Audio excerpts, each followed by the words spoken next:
老豆，我買啲咁靚嘅飛春你唔貼，貼晒你嗰啲又白又紅嘅飛春，又醜又老土又唔老禮啊！唉，你識咩啊？呢啲叫白頭飛春，上邊嗰層白係形似白綾，攞嚟紀念以前廣東十國軍打仗嘅人嘅。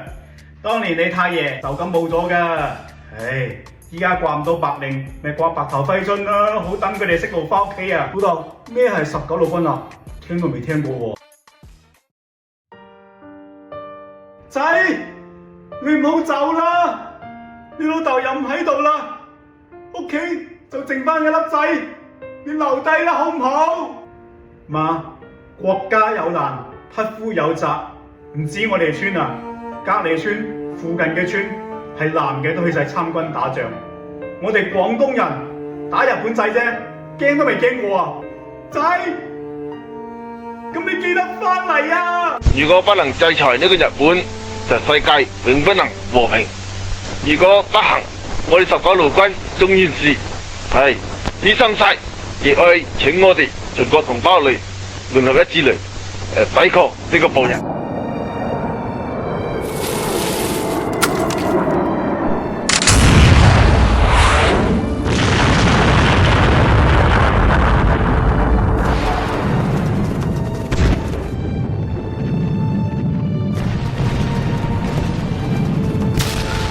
啲日本仔嘅火力真係猛啊！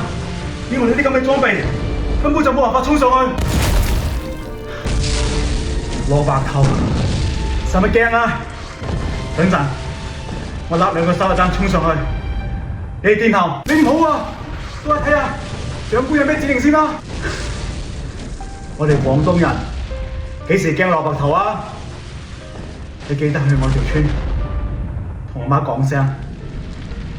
我哋下世再做仔啦，打佢老母日本仔！